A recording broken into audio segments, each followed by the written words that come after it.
Alors, comme je le disais au début de la célébration, on commence en fin de semaine cette nouvelle série d'homélies qui a pour titre « Étapes pour grandir dans la foi ». D'abord, je fais le lien avec l'évangile qu'on vient d'entendre. Dans cet évangile, il y a des gens qui se demandent qui est Jésus. Et il y en a qui pensent que Jésus, c'est Jean-Baptiste, parce que Jean-Baptiste est fait tuer, puis ça doit être lui qui est revenu. Il y a d'autres personnes qui pensent que Jésus, c'est le prophète Élie. D'autres encore, d'autres prophètes. Et c'est là que Jésus pose la question à ses disciples, à ses proches. Il dit, pour vous, là, qui suis-je? Et comme on le voit dans l'Évangile, c'est Pierre qui va répondre, il va dire, tu es le Christ.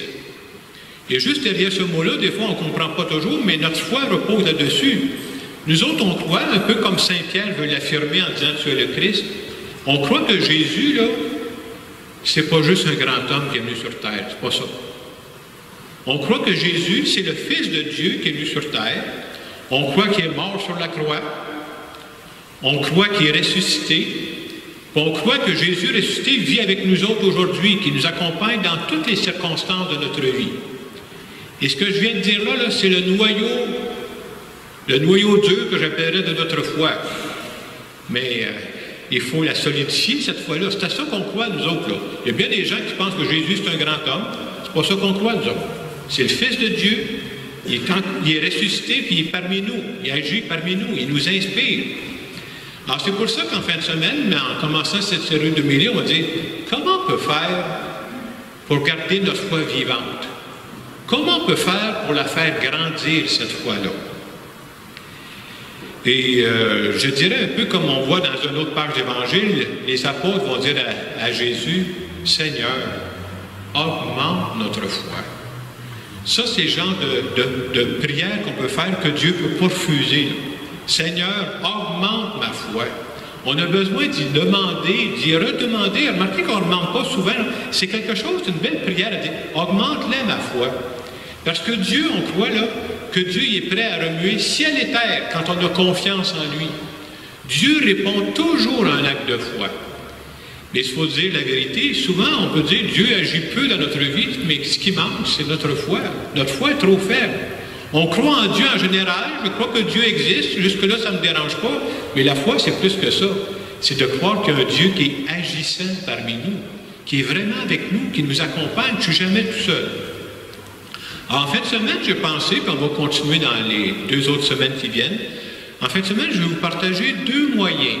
Des moyens concrets qui peuvent nous aider. Ce n'est pas les seuls, là. 2 moyens concrets qui peuvent nous aider à garder notre foi vivante. Et pas juste la garder vivante, chercher à la faire grandir. Je disais au début de la célébration, quand j'étais un petit gars, j'avais la foi d'un petit gars, c'est correct. Mais j'espère qu'à l'étape où je suis rendu, j'ai la foi d'un adulte. En tout cas, c'est vers ça que je veux tendre. C'est jamais arrivé, il m'en manque des grands bouts encore. Premier moyen que Dieu passe, un des moyens par lesquels Dieu passe pour faire grandir notre foi, c'est quand il y a des paroles de Dieu qui nous touchent d'une façon particulière. Ce n'est pas les mêmes paroles qui nous touchent.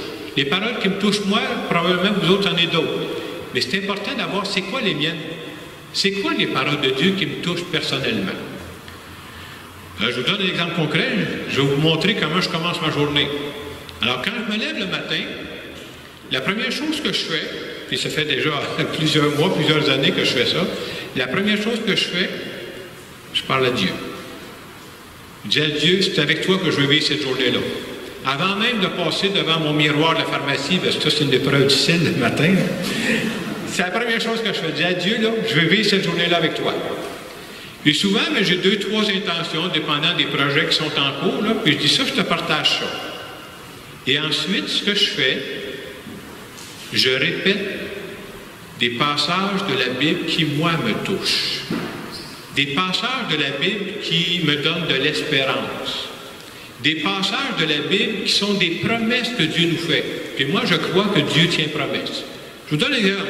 Quelles sont les paroles que j'ai présentement? Des fois, ça peut varier, mais ça fait plusieurs mois que j'ai ces paroles-là. Une des paroles que je fais tous les matins depuis plusieurs mois, Dieu, qui est capable de réaliser en nous infiniment plus que tout ce que je peux penser, demander ou imaginer.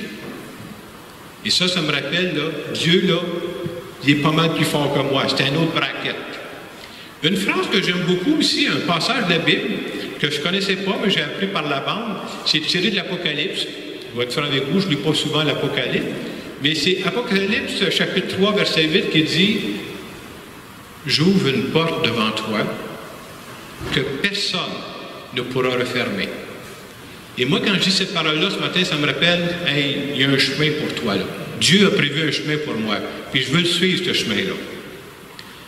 Une autre phrase, Dieu fait tout concourir au bien de ceux qui l'aiment. Dieu fait tout concourir, pour moi, ce que ça veut dire, bien, il y a des choses qui ne marchent pas à mon goût. Il y a des obstacles, c'est comme vrai dans toutes les vies. Hein? Puis ça me rappelle que même s'il y a des obstacles, même s'il y a des choses qui semblent négatives dans un premier temps, fais confiance que Dieu va trouver un chemin pour faire sortir du bien de ça. Dieu est capable de transformer ça pour en faire sortir du bien. Et la dernière parole de Dieu que je me redis de ce temps-là, c'est « Cherchez, vous trouverez. Frappez, on vous ouvrira. Demandez, vous recevrez. » Là, je viens de vous dire, ce n'est pas mes passages de Dieu à moi, mais j'espère que vous en avez peut-être d'autres, là, vous autres. Mais c'est important de se répéter ça. Moi, en tout cas, en commençant ma journée, là, j'avoue que c'est comme si ça vient de me donner de la vitamine d'espérance, ça. Et je crois que ça aide à garder notre foi vivante. Parce que quand la journée part après ça, là, ouf, il y a bien des choses qui arrivent. Garder notre foi vivante puis la faire grandir. Premier moyen. Deuxième moyen, parce qu'on ne peut pas passer la journée, même moi je suis curieux, je ne passe pas mon temps à répéter des paroles de Dieu toute la journée, 24 heures, c'est pas vrai, je fais d'autres choses dans ma journée. Deuxième moyen, et je vous dirais que le deuxième moyen, c'est celui-là que Dieu se sert le plus souvent dans notre vie, pour faire grandir notre foi. Le deuxième moyen, je dirais que Dieu passe par les événements de notre vie pour développer, moi, ce que j'appelle le muscle de notre foi. Et dans la deuxième lecture qu'on avait, c'était tiré de Saint Jacques. Saint Jacques, il dit, moi, c'est par mes œuvres que je vous montrerai ma foi. Donc, c'est par l'action. On peut comparer, vous savez, quand on parle de la foi, ce n'est pas quelque chose de visible, on peut comparer la foi à un muscle, les biceps, par exemple. Et vous savez que pour développer un muscle, qu'est-ce qu'il faut faire? Il faut le faire travailler. Si jamais vous vous cassez un bras, ils vont vous faire de la physio, après ça, ils vont vous faire travailler. Et une des façons de développer le muscle, c'est qu'on peut faire ça avec des poids. J'ai emmené avec moi un haltère de 10 livres ici. Alors, quand je lève le poids, qu'est-ce que ça fait? Ça crée de la résistance. Mon muscle se développe. Ça ne paraît pas, mais il est en train de se développer. Là. Je pensais d'emmener un poids de 50 livres, mais je ne voulais pas vous impressionner. Donc, vous voyez, c'est une comparaison que je vous donne. C'est quand on est confronté à une résistance que le muscle se développe. La foi, c'est la même chose. Ça veut dire quoi? La foi se développe quand je fais face à certaines situations de ma vie qui provoquent de la résistance. Autrement dit, Dieu passe par des situations de ma vie qui sont difficiles, ce n'est pas Dieu qui les envoie, pour développer ma résistance, pour faire grandir ma foi. Puis dans ces moments-là, ma foi est mise à l'épreuve, moi, là. Entre autres, on a tous, moi j'appelle ça des rêves, il y en a qui vont dire, ben je sais pas, je pensais, j'ai eu telle intuition. On a tous des rêves que Dieu nous suggère. Et un rêve, là, ce qu'il y a de particulier, c'est que tu n'es pas capable de réaliser ça demain matin. Si c'est un vrai rêve, là, ça prend du temps. Ça prend de l'énergie. C'est ça la résistance. Hey, moi, j'aimerais que ça soit fait tout de suite. Non, non, non. Et comme ça prend du temps, ma foi est mise à l'épreuve. Dieu nous fait grandir à travers ça. Et des fois, les gens, quand je dis ça de cette façon-là, les gens me disent, ouais, mais comment tu fais pour savoir? C'est-tu ton rêve à toi? C'est-tu ton imagination? C'est le rêve de Dieu, ça, cette affaire-là.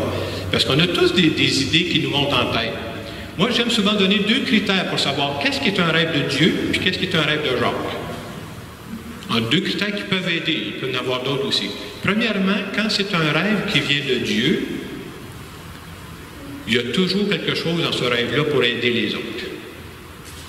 Parce que Dieu ne veut jamais que je pense juste à moi. Il y a toujours quelque chose, quand ça vient de Dieu, c'est pour aider les autres. Un deuxième critère qui est surprenant pour savoir si c'est un rêve de Dieu, on voit ça en discernement spirituel, quand c'est un rêve qui vient de Dieu pour moi, là, Dieu a des rêves pour chacun d'entre nous. Deuxième critère, quand c'est un rêve de Dieu, je suis incapable de l'accomplir. Ça a l'air surprenant, hein? Oui, parce que quand nous autres, on rêve, on se fait des petits rêves à notre portée. Là. Ah, je vais me faire un bon souper à soir. Hey, tu rêves pas fort. Là. Dieu rêve beaucoup plus grand que ça pour nous. Et comme les rêves de Dieu sont grands, j'ai pas assez de force pour les faire. Mais qu'est-ce que je suis obligé de faire? Je suis obligé de compter sur Dieu pour les réaliser. C'est là que ma foi rentre en ligne de compte. Si je n'ai pas la foi, je vais arrêter de rêver. Je vais dire, ben, Dieu me demande des choses impossibles. Et c'est dans ces moments-là qu'il se passe des belles choses. C'est quoi des exemples de rêves qu'on n'est pas capable de réaliser demain matin? Je ne sais pas, dans votre famille, ça arrive un peu partout. À un moment donné, on vit des tensions. Là. Remettre l'unité dans une famille, ça ne se règle pas dans 15 minutes, ça, cette affaire-là. Ça peut prendre des semaines, ça peut prendre des mois, ça peut prendre des années. Mais est-ce que je le porte, ce rêve-là? Je ne sais pas, des gens qui commencent leur vie, bon, j'aimerais me trouver un compagnon de vie, j'aimerais me trouver une compagne de vie, puis après ça, j'aimerais développer une vie de couple épanouissante. C'est un contrat qui prend plus que 2 semaines, là. Il y en a qui savent plus que moi ici. Est-ce que je lis encore ce rêve-là? Il y en a qui ne rêvent même plus, là. Non, ça ne donne rien, aujourd'hui, ça ne marche plus. Est-ce que je tue le rêve parce que ça me dépasse ou je fais confiance, Dieu va m'aider à réaliser ce rêve-là? On peut avoir des projets à tout âge. Moi, je pense que Dieu a des projets pour moi à l'âge où je suis rendu que je n'ai jamais réalisé encore. Puis un des signes, c'est que Jacques ne sera pas capable de les faire. Alors, si Jacques n'a pas confiance à Dieu, il va tout éteindre ça. C'est fini. Et aucun rêve ne se réalise sans le temps. Et des fois, on pense, parce que c'est un rêve qui vient de Dieu, il n'y aura pas d'obstacle. Non, non, oubliez ça, ça c'est dans la théorie. Là. Dans un rêve, il y a toujours des obstacles. Il y a toujours des délais. Et avoir la foi, c'est de dire, je ne comprends pas tout ce qui se passe à ce moment-là. J'ai choisi de croire que Dieu il a un plan pour ma vie. J'ai choisi de croire que si je ne le vois pas avec mes yeux, là, Dieu est en train d'agir, moi, là. Puis Dieu il est en contrôle, parce que moi, je ne contrôle pas tout. Il y a bien des parties de ma vie que je ne contrôle pas. Donc, vous voyez, avoir la foi, ça nous amène au dépassement. Et souvent, quand on voit un rêve, je dis toujours le mot rêve, pour vous pouvez le nommer d'une autre façon, là. Quand c'est trop grand, je porte à dire, ben, j'y arriverai jamais. Je suis mieux de lâcher tout de suite. J'y arriverai pas. C'est trop au-dessus de mes forces. En réalité, ce qu'il faudrait dire, c'est ceci. Un chrétien humble va dire ceci. Il va dire à Dieu, dans ma prière, j'ai dit à Dieu, là, tu sais que je ne suis pas capable de le faire. Mais avec toi, c'est surprenant ce que je serai capable de faire. Parce que plus je vieillis, plus je suis convaincu qu'on marche en équipe avec lui, puis plus je vieillis, plus je suis convaincu, c'est qui va faire le gros de la job? C'est pas moi. Le gros de la job, c'est qui va faire? C'est lui. Donc, vous voyez, augmenter notre foi, là, ça passe beaucoup par les circonstances de la vie. Et je ne sais pas présentement ce que vous vivez, mais il peut y avoir sûrement des situations qui sont importantes pour vous, mais qui ne se règlent pas rapidement. Est-ce que Dieu n'est pas en train de faire grandir votre foi? Est-ce que Dieu n'est pas en train de dire, tu vois, par toi-même, tu n'y arriveras pas, là, mais n'oublie pas que je suis là. Fais-moi confiance. Oui, mais il y a un délai, là. Je sais que ça te dérange, là. Tu es en train d'augmenter ta foi, là. Fais-moi confiance, même dans ces moments-là. Alors, c'est ce que je voulais vous présenter en fin de semaine. 2 moyens particuliers. Un, j'espère que vous avez des paroles de Dieu qui vous encouragent, qui vous stimulent. Et 2, Dieu passe le plus souvent par des événements de notre vie. Ça peut être, je suis malade présentement. Qu'est-ce que Dieu est en train de me faire vivre là-dedans? Il est en train de me donner une résistance. Il veut développer ma foi, même vis-à-vis de la maladie que je vis. Hein? C'est quelque chose de penser à ça. En terminant cette homélie, j'aimerais tout simplement faire une petite prière en notre nom.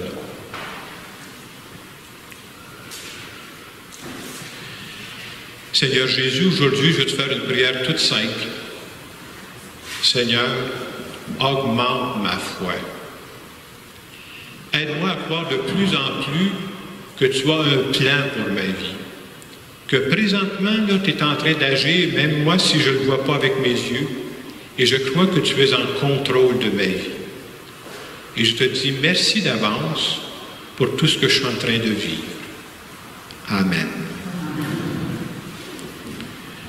Dans le moment de silence qui suit, je vous invite à penser, est-ce qu'il y a une situation un peu comme mon altère que j'avais tantôt, là, qui vient vous chercher, là, et qui crée de la résistance dans votre vie, quelque chose que vous trouvez plus difficile présentement?